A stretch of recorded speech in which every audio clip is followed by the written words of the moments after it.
सबसे पहले हम लोग क्या लिखते हैं, हमारे पास क्या है, कस्टमर एप्लीकेशन फॉर्म। सबसे पहले ब्रांच का नेम, जो ब्रांच है, जैसे मरी रोड है, और उसकी कोड, कोई ब्रांच का कोई कोड होगा, और उसके बाद डेट। उसके बाद हम क्या लिखेंगे, डेट लिखेंगे जो भी आज की होगी। उसके बाद है स्टॉप पेमेंट। सबसे पहले है रिक्वेस्ट फॉर, हम अब वो किस लिए कस्टमर है, रिक्वेस्ट फॉर। पहले है stop payment, statement of account, bank certificate, change of mailing address. उसके बाद जो है डोरमेंसी वाला है। उसके बाद है अमाउंट क्लोजर। सबसे पहले हम लोगों ने क्या करना है, ये जो है कस्टमर इन्फॉर्मेशन, ये लाजमी हर बार ये लाजमी फिल होगी। इसमें क्या क्या लिखा है, ये अकाउंट नंबर लिखा है, और उसके बाद ये लिखा है अकाउंट का टाइटल।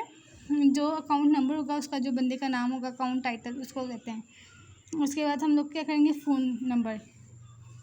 उसके बाद जो है स्टॉप पेमेंट। अब वो कह रहा है स्टॉप पेमेंट हमने करानी है किसकी, चेक की। तो अब हमने यहाँ लिखना है रीज़न कि क्यों हम लोग स्टॉप पेमेंट करा रहे हैं। इन केस अगर चेक जो है गुम हो गया, मिसप्लेस हो गया, तो हम यहाँ लिखेंगे रीज़न मिसप्लेस हो गया। अब यहाँ लिखा है फ्रॉम टू, मीन्स कि कब से कौन सी, वो चेक के ऊपर नंबर लिखा होता है, ये चेक के नंबर लिखने हैं हम यहाँ से। अगर कभी कभार हमारे पास पूरी चेक बुक ही गुम हो जाती है, तो हम लोग जब से जब तक है ना चेक बुक का ऊपर सीरीज़ नंबर होता है, वो हम यहाँ लिख देंगे कि इस इतने से लेकर उतने तक चेक हमारे पास गायब हो गए। उसके बाद यहाँ लिखा है time of instruction receive, means कब हम, यहाँ हम लोगों ने क्या लिखना होता है, टाइम लिखना होता है। उससे अगला है हमारे पास release of stop payment of cheque. हमने ऊपर कहा था स्टॉप कर दें पेमेंट, अब हमें मिल गया, समझे। तो हम लोगों ने यहाँ क्या लिखना है, रीज़न लिखने हैं कि हम लोग अब क्यों रिलीज़ कराना चाह रहे हैं, वो लिखेंगे। फिर उसके बाद यहाँ है चेक नंबर, फिर वही हमने जहाँ से जहाँ तक चेक को रिलीज़ कराना है उसका सीरीज़ नंबर लिखेंगे, और यहाँ टाइम आ जाएगा। अब ये है स्टेटमेंट ऑफ अकाउंट। अब स्टेटमेंट ऑफ अकाउंट में हमने क्या करना है, यहाँ लिखनी होती है हमने स्टेटमेंट। अब जो है ये लिखा हुआ है कि we request for a bank statement, the above account number maintain at, यहाँ मैंने लिख दिया मरी रोड और उसकी ब्रांच का कोड लिख दिया है।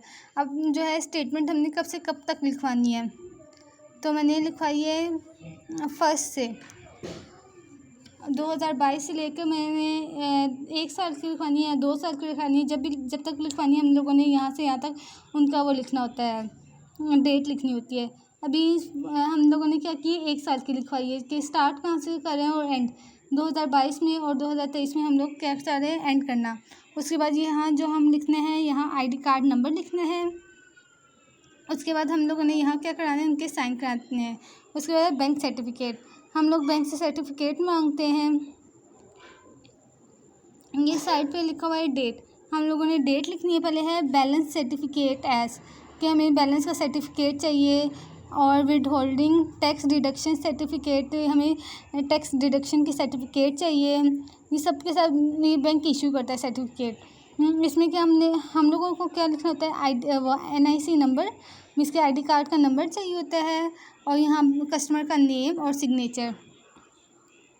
उसके बाद अगर हम लोग चाह रहे हैं, कोई कस्टमर हमारे पास आया और वो कह रहे हैं मैंने एड्रेस चेंज करना है या कॉन्टैक्ट नंबर, तो अगर एड्रेस चेंज कराना है हम लोगों ने यहाँ ऊपर लिखा हुआ है ओल्ड एड्रेस लिखना है, और यहाँ नया वाला एड्रेस लिखना है। ये ऊपर लिखा है ओल्ड एड्रेस और नीचे है न्यू एड्रेस। अगर उसने कॉन्टैक्ट नंबर चेंज कराना है तो यहाँ लिखा हुआ है ओल्ड कॉन्टैक्ट नंबर, और यहाँ नीचे क्या है, लिखा है न्यू कॉन्टैक्ट नंबर। तो हम लोगों ने इसको फॉर्म को फिल करना है। इन केस ये वाला तो पहला वाला जो है कस्टमर इन्फॉर्मेशन, ये तो सबके लिए फिल होगा। और जैसे अभी मैंने स्टॉप पेमेंट ऑफ चेक करवाया है, तो बाकी सारी जितने भी हैं सब पे क्या लग जाएगा, कट लग जाएगा।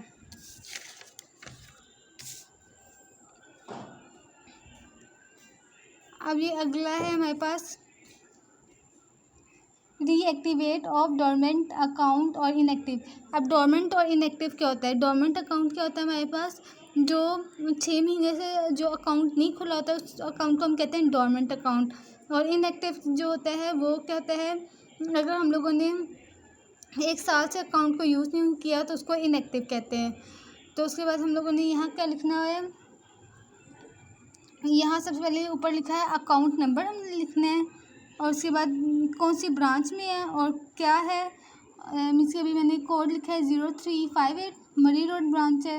और इसके बाद हमने लिखना है, रीज़न लिखनी है कि क्यों हम लोगों ने यूज़ क्यों नहीं किया। और हम लोगों ने यहाँ उनसे अगर सैलरी पर्सन है तो हमने आईडी कार्ड की कॉपी तो चाहिए ही चाहिए। इसके अलावा हम लोगों को उसका प्रूफ ऑफ प्रोफेशन चाहिए होता है। और अगर पेंशन वाला बंदा है तो उसकी आईडी कार्ड की कॉपी भी चाहिए होगी और उसके पेंशन बुक भी चाहिए होगी। उसके बाद है closure of account, means account का अगर हम बंद करना चाह रहे हैं तो सबसे पहले हम लोग बंदे से पूछेंगे, रीज़न पूछेंगे क्यों करना चाह रहे हैं। और यहाँ हम क्या क्या लिखेंगे, अकाउंट नंबर लिखेंगे, उसके बाद उसकी रीज़न लिखेंगे कि हम क्यों करना चाह रहे हैं ख़त्म। उसके बाद ये है कि उसने चेकबुक हमें रिटर्न की है कि नहीं, येस और नो। अगर किया तो येस लिख दो, अगर नहीं की तो नो लिख करके उसके बाद रीज़न लिख दो क्यों नहीं की। फिर नीचे है एटीएम कार्ड। इसी तरह हम लोगों ने क्या करना है, एटीएम कार्ड का हमने लिखना है, नंबर लिखना है, और एटीएम कार्ड उसने रिटर्न किया है कि नहीं। अगर किया है तो येस कर दो, अगर नहीं किया तो नो कर दो और उसकी रीज़न लिख दें। उसके बाद है लॉकर की, अगर उसने लॉकर की वापस की है कि नहीं, ये भी येस और नो लिखना है। और उसके बाद अगर उसकी कोई रिमेनिंग अमाउंट है, ठीक है, तो हमने यहाँ रिमेनिंग अमाउंट लिखनी है और उसका अकाउंट नंबर लिखना है। और यहाँ सिग्नेचर कस्टमर के लाजमी कराने हैं, यहाँ जो सिग्नेचर हुए हैं सिग्नेचर ऑफ एप्लीकेंट, यहाँ लाजमी यहाँ सिग्नेचर करवानी है।